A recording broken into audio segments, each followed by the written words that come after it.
Biotechnology refers to the use of biological process in industrial processes. Early examples of biotechnology include the making of cheese, wine, and beer, while later developments include vaccine and insulin production. It also has many forms of applications, and I will focus on waste management biotechnology. Each year, Joe Citizen discards more than half a ton of garbage. Everything from empty pizza boxes and eggshells to broken dishes, appliances, old tires, and the kitchen sink. Worldwide, that's almost 1 billion tons of stinking trash every year. And somehow, all of it needs to be either recycled or otherwise disposed of. So, how do they do it?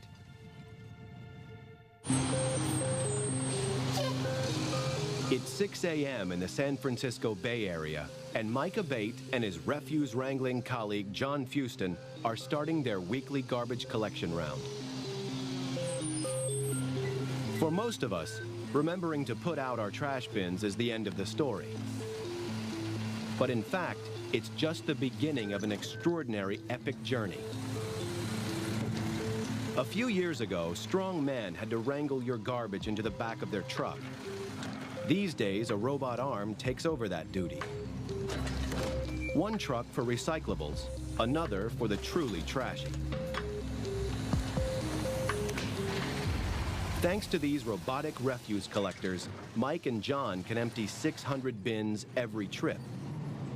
And once they're full of trash, the trucks head for a delightful spot known as the Davis Street Transfer Center.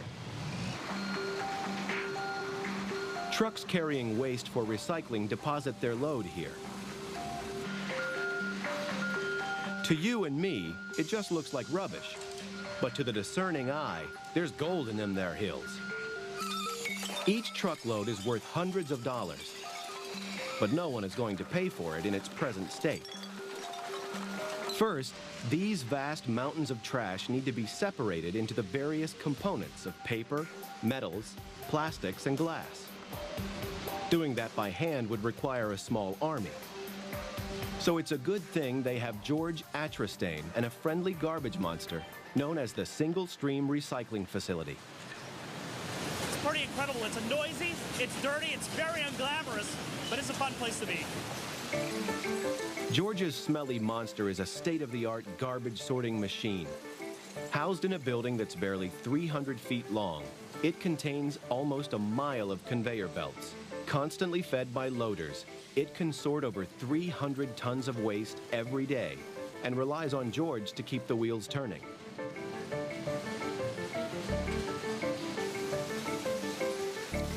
First, high-power fans blast a jet of air through the trash, suspending lighter paper, metal, and plastic, leaving the heavier glass bottles to fall into a separate pile.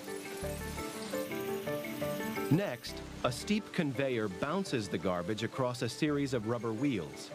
This causes the light paper products to continue upwards, while heavier metals and plastics drop down onto yet another conveyor belt.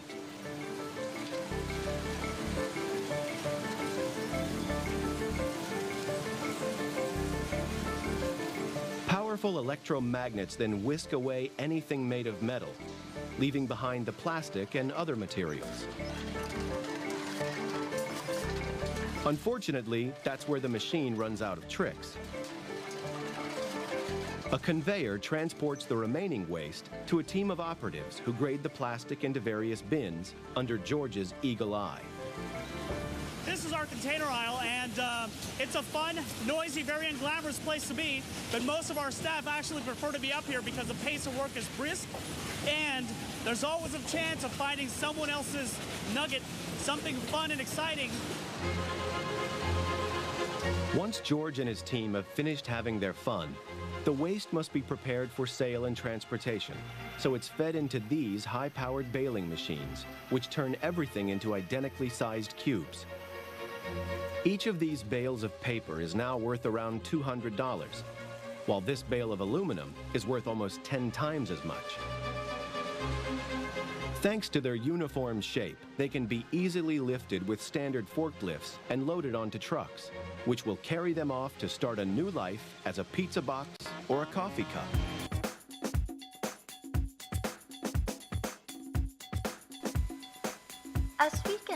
from the previous clip, it discussed about how people develop machines that helps in recycling, disposing, and the separation of trashes.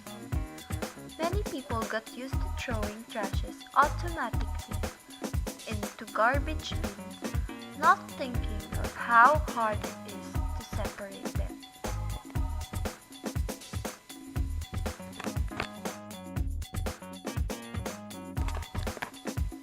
That's why, with the help of biotechnology, it recreated machines or garbage trucks that separates the aluminum, papers, plastic, metals, and just garbage from one another.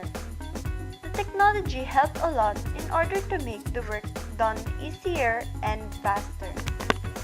The recycled materials can now be transmitted to factories that remakes the materials into something reusable like pizza boxes, tissues, paper cups, and etc. Taking note of the fact that we can now manage to help lessen the use of raw materials from our surroundings, we can now use things that we use that are recreated to new and reusable products. I realized that through biotechnology, which formulates new ideas of production, we can help in minimizing the use of materials from our surroundings, especially in recycling. The products we use very often, we can create new products through it.